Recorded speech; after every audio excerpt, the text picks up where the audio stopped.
નમસ્કાર. સૌ પહેલાં તો આ સાંસદ ખેલ મહોત્સવના કર્ટન રેઝર અને શુભ શરૂઆત પ્રસંગે આયોજિત આ પ્રેસ કોન્ફરન્સમાં અને પ્રેસ બ્રીફિંગમાં હું આપ સૌનું સ્વાગત કરું છું. આપ સૌ જાણો છો મુજબ આપણા ગુજરાતના પનોતા પુત્ર, દેશના યશસ્વી વડાપ્રધાન શ્રી નરેન્દ્રભાઈ મોદી સાહેબ હંમેશા યુવાનોને શારીરિક સુસજ્જતા અને સાથે સાથે સ્પોર્ટ્સના આગ્રહી રહ્યા છે કે રમતગમતમાં તમામ યુવાનોનું પાર્ટિસિપેશન હોય અને ફિટનેસ તરફ પણ આપણા યુવાનો વધુને વધુ જાગૃત થાય અને સ્પોર્ટિંગ ઇવેન્ટ્સનું આયોજન પણ આપણા યુવાનોને યોગ્ય પ્લેટફોર્મ આપવા માટે અને સાથે એનામાં સ્પોર્ટ્સમેનશિપ સ્પિરિટ, ખેલદિલીની ભાવના પણ ક્યાંક જાગૃત અને ઉજાગર થાય એના માટે હંમેશા તેઓ આગ્રહી અને પ્રયત્નશીલ રહ્યા છે. એ ખેલો ગુજરાત હોય, ખેલો ભારત હોય કે તમામ સાંસદોને એમના દ્વારા સાંસદ ખેલ મહોત્સવ પોતપોતાના લોકસભા ક્ષેત્રમાં આયોજિત થાય એવા આહ્વાનના માધ્યમથી હોય તેઓએ હંમેશા પ્રયત્ન કર્યા છે કે આપણા યુથને બંને પોતાની ક્ષમતાને ઉજાગર કરવા માટે અને સાથે સાથે ખેલદિલીની ભાવના જે સ્પોર્ટ્સ મુખ્ય રૂપે દરેક વ્યક્તિમાં કલ્ટિવેટ કરે છે એ ડેવલપ કરવા માટે શારીરિક ફિટનેસ તરફ પણ આપણા યુથ જાગૃત થાય એ માટે હંમેશા તેઓ આ પ્રકારના પ્લેટફોર્મ્સ આપણા યુવાનોને આપવા માટે એમને ઘણા બધા એવા આયોજનો, યોજનાઓ અને કાર્યક્રમો બે રાજ્ય સરકારમાં તત્કાલીન મુખ્યમંત્રી તરીકે હોય કે હાલ આપણા પ્રધાનમંત્રી તરીકે હોય એમને સતત આપણા રાષ્ટ્રમાં પ્રયત્ન કર્યા છે. એમના આ જ આહ્વાન સાંસદ ખેલ મહોત્સવ કે દરેક લોકસભા ક્લસ્ટરમાં આ પ્રકારનું આયોજન થાય અને સમગ્ર સંસદીય ક્ષેત્રમાંથી તમામ યુવાનો હોય કે તમામ નાગરિકો હોય એ પોતપોતાની રુચિના રમતગમતમાં ભાગરૂપ રહી શકે એ પ્રકારની વ્યવસ્થા ઊભી કરવામાં આવે એમના આ જ અનુરોધને ધ્યાનમાં રાખી અને જામનગર સંસદીય ક્ષેત્ર એટલે કે જામનગર અને દ્વારકા જિલ્લા માટે એક સાંસદ ખેલ મહોત્સવનું આયોજન મારા દ્વારા કરવામાં આવ્યું છે, જેમાં રાજ્ય સરકારમાંથી માનનીય મુખ્યમંત્રી શ્રી, માનનીય રમતગમત અને યુવા સાંસ્કૃતિક મંત્રી ભાઈ શ્રી હર્ષભાઈ દ્વારા પણ આ આયોજન ખૂબ સુચારુ રીતે થાય એ પ્રકારે એમની સીધી દેખરેખ હેઠળ પણ આ આયોજન મારા દ્વારા કરવામાં આવ્યું છે. આપણે જોઈ રહ્યા છીએ એવી રીતે આપણી વચ્ચે રમતગમત વિભાગમાંથી પણ ગાંધીનગરથી પણ અહીંયા આકાશભાઈ ઉપસ્થિત છે. બેન રમાબેન આપણા રમતગમત અધિકારી તરીકે આખા આ કાર્યને ઓવરલુક કરે છે.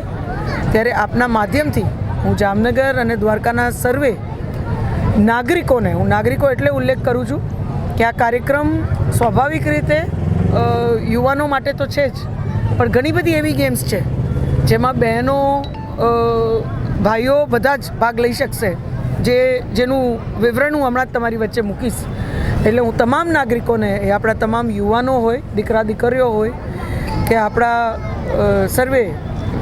બહેનો અને ભાઈઓ, તમામ નાગરિકોને હું આહ્વાન કરું છું કે આ જે સાંસદ ખેલ મહોત્સવ છે એ સાચા અર્થમાં આપણે મહોત્સવની જેમ જ ઉજવવાનો છે. આપણે બધાય સાથે મળી અને એક ઉત્સવરૂપી સેલિબ્રેશન ફિટનેસ તરફ કરીએ, આપણે સૌ સાથે મળી અને ખેલદિલીની ભાવના તરફ કરીએ, સાથે મળી અને રમવા તરફ કરીએ, સાથે મળી હસતા હસતા જીતવા માટે કરીએ અને એનાથી વધારે હસતા હસતા હારવા માટે કરીએ. એક સ્પિરિટ આપણે સૌ આપણા સમગ્ર ક્ષેત્રમાં ઉજાગર કરીએ એ હેતુથી આખું આ આયોજન કરવામાં આવ્યું છે. ત્યારે આજથી એટલે કે 28 તારીખથી જે રાત્રિ ટેનિસ બોલ ક્રિકેટ ટુર્નામેન્ટ છે એની શુભ શરૂઆત અહીં પ્રદર્શન ગ્રાઉન્ડ ખાતે કરવામાં આવી છે, જેમાં અત્યારે 384 ટીમ એ ભાગ લીધો છે અને હજી અમે રજિસ્ટ્રેશન બંધ કરી દીધું, નહીંતર અમને એવું લાગતું હતું કે માત્ર સંસદીય ક્ષેત્રમાંથી 500ની ઉપર આ ટીમનો આંકડો જશે અને અમારી માટે તો બધી જ ટીમો આવકાર્ય હતી, પણ સમયની મર્યાદાને ધ્યાનમાં રાખીને, કારણ કે અમે 3જી માર્ચ એ આખું સમાપન કાર્યક્રમનું આયોજન કર્યું હોય ત્યારે 3જી માર્ચ સુધી આ બધું પૂર્ણ થાય, રોજના મેક્સિમમ મેચીસ જેટલા રમી શકાય એટલા અકોમોડેટ કરીને પણ અમે આનાથી વધુ ટીમો નહોતા લઈ શકતા, એટલે 384 ટીમો માત્ર જામનગર અને દ્વારકા જિલ્લા અને કોઈ પ્લેયર અન્ય ટીમમાં રિપીટ ના થાય એ બધું સુનિશ્ચિત કરતાં પણ 384 જ્યારે ટીમ થઈ હોય ત્યારે ખૂબ મોટી સંખ્યામાં યુવાનોએ રાત્રિ ટેનિસ બોલ ક્રિકેટ ટુર્નામેન્ટમાં ખૂબ ઉત્સાહથી ભાગ લીધો છે. હું અહીંથી આહ્વાન કરું છું કે આજે જે રજિસ્ટ્રેશન અમે બાકી બધી રમતો માટે ખુલ્લું મૂકવાના છીએ એ રમતો ગ્રામ્ય કક્ષાએ રમાશે, ગ્રામ્યથી તાલુકા કક્ષાએ રમાશે અને તાલુકાથી જિલ્લા કક્ષાએ રમાશે. એટલે જિલ્લાના જે ફાઇનલ 3 તારીખનું જે ફાઇનલ હશે એ અહીંયા પ્રદર્શન ગ્રાઉન્ડ ખાતે એનું સમાપન અને ફાઇનલ એક ક્લોઝર આ સમગ્ર આયોજનને આપણે 3 તારીખ એટલે 3 માર્ચે આપવાના છીએ. ત્યારે હું આહ્વાન કરું છું કે આ રાત્રિ પ્રકાશ ક્રિકેટ ટુર્નામેન્ટ સિવાયની બીજી જે રમતો છે એ છે કબડ્ડી, ખોખો, એથ્લેટિક્સ જેમાં 100 મીટર, 200 મીટર, લોંગ જમ્પ અને શોર્ટપુટ આનો ઉમેરો કરવામાં આવ્યો છે. વોલીબોલ સીધી તાલુકા કક્ષાએ રમાશે, કારણ કે ગ્રામીણ કક્ષાએ બધે એ આયોજન કરવું શક્ય નથી, એટલે સીધી તાલુકા કક્ષાએ વોલીબોલનું આયોજન કરવામાં આવ્યું છે. પછી ગ્રામ્ય કક્ષાએ બહેનો માટે ઘણી બધી પરંપરાગત રમતો રાખવામાં આવી છે, જેમ કે રસ્સાખેંચ છે, નારગોલ છે, લીંબુ ચમચીની દોડ છે, સાથે કોથળા દોડ છે અને સંગીત ખુરશી એટલે મ્યુઝિકલ ચેર છે. એટલે હું બધા બહેનોને, ભાઈઓને અને યુવાનોને આ તમામ રમતોમાં ગ્રામ્ય કક્ષાએ એટલે ગામને આપણે ક્લસ્ટર તરીકે લીધું છે ત્યારે તમારા ગામ કક્ષાએ, પછી તાલુકા કક્ષાએ અને જિલ્લા કક્ષાએ તમે મોટી સંખ્યામાં આ રજિસ્ટ્રેશન આજથી શરૂ થઈ અને 22 ફેબ્રુઆરી સુધી આ રજિસ્ટ્રેશન ચાલશે. ઓનલાઈન તમે બધા રજિસ્ટર કરી શકો છો, જે વેબસાઇટ હમણાં જ આ કાર્યક્રમ દરમિયાન જ ખુલ્લી મૂકવામાં આવશે. સાથે ફિઝિકલ રજિસ્ટ્રેશનની પણ તમને બધાને માહિતી તમારા ગામ કક્ષા સુધી પહોંચાડવામાં આવશે, એટલે ફિઝિકલ રજિસ્ટ્રેશન પણ તમે લોકો કરી શકશો. સાથે 25 તારીખથી આ બધી જ રમતો દરેક ગામ, તાલુકા અને જિલ્લા કક્ષાએ શરૂ થશે. જિલ્લા કક્ષાએ 3 તારીખે આ રમતોનું સમાપન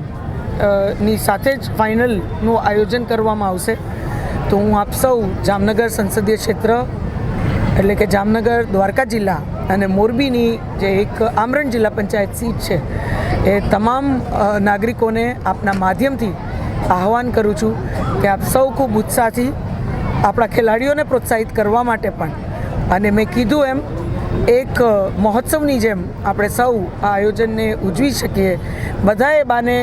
ગ્રામ્ય કક્ષાએ હોય, ગામ કક્ષાએ હોય, તાલુકા કક્ષાએ હોય, કંઈ જિલ્લા કક્ષાએ હોય, આપણે સૌ સમાપનને દિવસે સાથે મળી અને આપણા ખેલાડીઓને પ્રોત્સાહિત કરીએ. વધુને વધુ પાર્ટિસિપેશન આપ સૌનું બહુ મોટી સંખ્યામાં માસ પાર્ટિસિપેશનના માધ્યમથી આપણે આ આયોજનનો જે આખું હેતુ છે એ આપ સૌ ક્યાંક સિદ્ધ કરો, એને સાકાર કરો, એવી પણ હું હૃદયપૂર્વક આપ સૌને અપીલ અને આહ્વાન કરું છું. ત્યારે આ સાંસદ ખેલ મહોત્સવની સીધી પ્રેરણા અને માર્ગદર્શન માનનીય પ્રધાનમંત્રીશ્રીનું દરેક સાંસદોને છે. આજે જામનગર સંસદીય ક્ષેત્રમાં આ આયોજન કરવામાં મને જે કોઈ કાર્યકર્તા હોય, જે કોઈ વોલન્ટિયર્સે અને સમગ્ર રાજ્ય સરકારમાંથી રમતગમત વિભાગે અને એમના તમામ અધિકારી કર્મચારી ગણ, સાથે સાથે આપણું શૈક્ષણિક વિભાગના સર્વે ડીઈઓ હોય, ડીપીઓ હોય અને અન્ય રમતગમત સાથે જોડાયેલા વિભાગ સાથે જોડાયેલા સર્વે પ્રતિનિધિઓ હોય, એમનો વિશેષ આયોજનને અહીં સુધી પહોંચાડવા માટે અને આવતા દિવસોમાં પણ આયોજનને આગળ વધારવા માટે જે મહેનત જેમત એમને લીધી છે એ બદલ એમનો વિશેષ આ તકે આભાર માનું છું અને સર્વે નાગરિકોને પુનઃ સર્વે યુવાનોને, માતાઓ, બહેનો, ભાઈઓને બધાને આહ્વાન કરું છું કે આપણે બધા સાથે મળી અને સાચા અર્થમાં જામનગર સંસદીય ક્ષેત્રના આ સાંસદ ખેલ મહોત્સવને સાચા અર્થમાં એક સાથે મળી એક પરિવારની જેમ મહોત્સવનું સ્વરૂપ આપીએ અને આપણા યુવાનોને યોગ્ય મંચના માધ્યમથી ભવિષ્યમાં એક લિફ્ટ મળે કે જેના માધ્યમથી એ આપણા ક્ષેત્રનું પ્રતિનિધિત્વ આવતા દિવસોમાં આ મંચના માધ્યમથી પણ આગળ ક્યાંક કરી શકે, આપણે સૌ એનામાં ગૌરવ લઈ એ પ્રકારની વ્યવસ્થા પણ ઊભી કરીએ. ત્યારે પુનઃ આપ સૌ વધુને વધુ આ મહોત્સવમાં ભાગ લ્યો એવા આહ્વાન સાથે હું આપ સૌનો હૃદયપૂર્વક અહીં ઉપસ્થિત રહેવા માટે પણ ખૂબ ખૂબ આભાર માનું છું.